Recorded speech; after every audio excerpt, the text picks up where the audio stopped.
आज मैं आपके साथ शेयर कर रही हूँ 2 कप गेहूं का आटा और सिर्फ 2 उबले आलू से बनने वाला बहुत ही टेस्टी और एकदम झटपट बनने वाला नाश्ता। तो चलिए इसे झटपट बनाना शुरू करते हैं। ये नाश्ता खाने में बहुत ही ज्यादा टेस्टी लगता है, साथ ही ये हेल्दी भी है क्योंकि हम इसे गेहूं के आटे और उबले आलू से बनाने वाले हैं। तो चलिए झटपट से एक बड़े से बर्तन में 2 कप गेहूं के आटे को छान कर लेंगे। फिर इसमें ऐड कर देंगे 1 छोटी चम्मच अजवाइन को ऐसे हाथों से क्रश करके। इसके साथ ही इसमें डाल देंगे थोड़ा सा नमक, जिससे कि नाश्ता फीका ना लगे। साथ में ऐड कर रही हूँ नाश्ते को खस्ता बनाने के लिए 1 बड़ा चम्मच देसी घी। आप इसमें तेल का इस्तेमाल ना करें, अगर आप घी का इस्तेमाल करेंगे तो नाश्ते में बहुत ही अच्छा टेस्ट आएगा, साथ ही ये बहुत ही ज्यादा खस्ता भी बनेगा। नमक, अजवाइन और घी को आटे में डालने के बाद हाथ से अच्छे से इस तरह से मसल लेंगे। फिर इसमें डालेंगे पानी। थोड़ा थोड़ा पानी आटे में डालते हुए इस तरह से आटे को नरम गूंथ कर तैयार कर लेंगे। बहुत ज्यादा सख्त या फिर बहुत ज्यादा नरम नहीं लगाना है, सेमी सॉफ्ट डो बनाकर इस तरह से तैयार करेंगे और इसे कवर करके साइड में रख देंगे तब तक के लिए जब तक कि हम इधर आलू की बहुत ही टेस्टी चटपटी सी स्टफिंग तैयार करेंगे। तो मैंने यहाँ पर लिए हैं 2 मीडियम साइज के उबले हुए आलू। आलू को यहाँ पर आपको मैश करना है, चाहे आप इसे इस तरह से किसी कद्दूकस से कद्दूकस कर लें या फिर आप इसे कटोरी या ग्लास से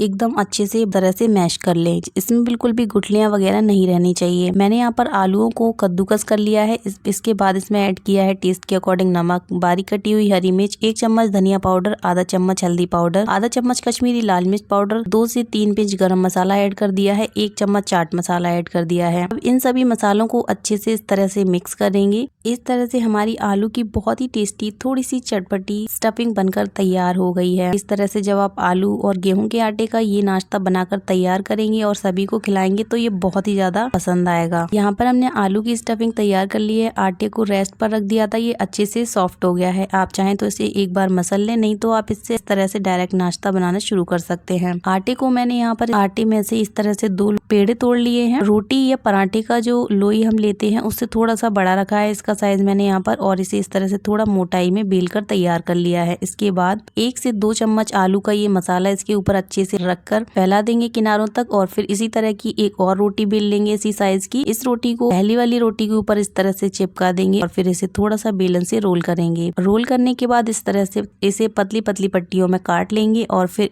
इस तरह से एक एक पट्टी को उठाकर यहाँ पर एक एक पट्टी को शेप देंगे। मैंने यहाँ पर कट भी पट्टियां बनाकर तैयार कर ली हैं और फिर इस तरह से एक पट्टी उठाकर मैं एक साइड को पकड़कर एक साइड को इस तरह से राइट साइड में फोल्ड कर रही हूँ। इस तरह से यहाँ पर जब ऐसे आप ये नाश्ता बनाकर तैयार करेंगे ना तो कुछ टेढ़े मेढ़े के जैसा शेप दिखाई देगा, तो बच्चे इसे देखते ही तुरंत खाएंगे और उनको ये बहुत पसंद आएगा। तो आप इस तरह से बच्चों को घर में ही घर का बना हुआ ये चटपटा सा नाश्ता बनाकर खिलाइए, बहुत ज्यादा पसंद आएगा। मैंने यहाँ पर इसी तरह से सभी पट्टियों को शेप दे दिया है और यहाँ पर ये सभी बनकर तैयार हो गए हैं। तो चलिए अब इन्हें फ्राई करते हैं। आप इस नाश्ते को घी या तेल किसी में भी फ्राई कर सकते हैं। अगर आपको हेल्दी बनाना है तो आप इसे घी में फ्राई करें, नहीं तो आप इसे ऑयल में भी फ्राई कर सकते हैं। मैंने यहाँ पर इसे अच्छे से घी में डालकर मैंने यहाँ पर एक बार में जितने अच्छे से नाश्ता घी में आ गया है उतने को डालकर एक बार में फ्राई कर रही हूँ। जब तक नाश्ता यहाँ पर फ्राई हो रहा है तब तक हम दूसरे शेप का नाश्ता भी इस तरह से तैयार कर लेंगे। सेम तरीके से मैंने 2 रोटियों को बेल लिया था, एक के ऊपर अच्छे से स्टफिंग लगाकर दूसरी रोटी को उसके ऊपर रखकर ऐसे रोल करने के बाद चारों साइड्स को कट करके निकाल दिया था और फिर इसे स्क्वायर शेप में तैयार कर लिया है। और फिर स्क्वायर शेप में कट करने के बाद इस तरह से हम यहाँ पर छोटे छोटे स्क्वायर शेप में पीस बनाकर तैयार कर लेंगे और फिर एक एक पीस को उठाकर इस तरह से शेप देंगे और इस तरह से दूसरे शेप का नाश्ता बनकर तैयार हो गया है। तो आप इस तरह से 2 तरह का नाश्ता एक ही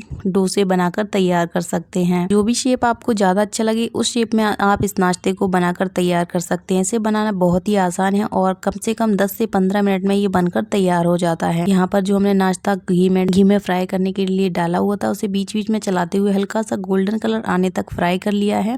घी में से निकाल लेंगे और किसी टिश्यू पेपर या फिर बटर पेपर पर इसे रखेंगे, जिससे कि जो एक्स्ट्रा ऑयल या घी होगा वो इस पेपर में आ जाएगा। बाकी के बचे हुए घी या तेल में इस तरह से दूसरा नाश्ता डाल देंगे। इसे भी उलटते पुलटते इस तरह से हल्का सा गोल्डन कलर आने तक फ्राई कर लेंगे। ये नाश्ता अंदर से एकदम खस्ता बनता है। इसे फ्राई करते टाइम आप इस बात का ध्यान रखें कि जैसे ही हल्का सा गोल्डन कलर आ जाए तब आप इसे घी या तेल में से निकाल लें, क्योंकि ज्यादा गोल्डन करेंगे तो ये अपनी ही हीट की वजह से ओवर कुक होता है तो इसका कलर और डार्क हो जाएगा। तो यहाँ पर जैसे हल्का सा गोल्डन कलर आ गया, मैंने यहाँ पर नाश्ते को घी में से निकाल लिया है। इसी तरह से आपको भी इसे फ्राई करना है। तो झटपट से बनने वाले उबले आलू और गेहूं के आटे से बनने वाले नाश्ते की रेसिपी आपको कैसी लगी कमेंट बॉक्स में एक कमेंट करके जरूर बताना। अगर रेसिपी अच्छी लगी हो तो प्लीज अभी वीडियो को लाइक कीजिए, शेयर कीजिए और ऐसे ही और रेसिपीज देखने के लिए मेरे चैनल को अभी सब्सक्राइब कीजिए। सिर्फ 10 से 15 मिनट में झटपट बनने वाले इस टेस्टी हेल्दी नाश्ते को एक बार आप जरूर ट्राई कीजिए, आपको पक्का ये बहुत पसंद आएगा। चलिए मिलते हैं नई और मजेदार टेस्टी रेसिपी के साथ। वीडियो को लाइक और शेयर जरूर कीजिए। Bye bye.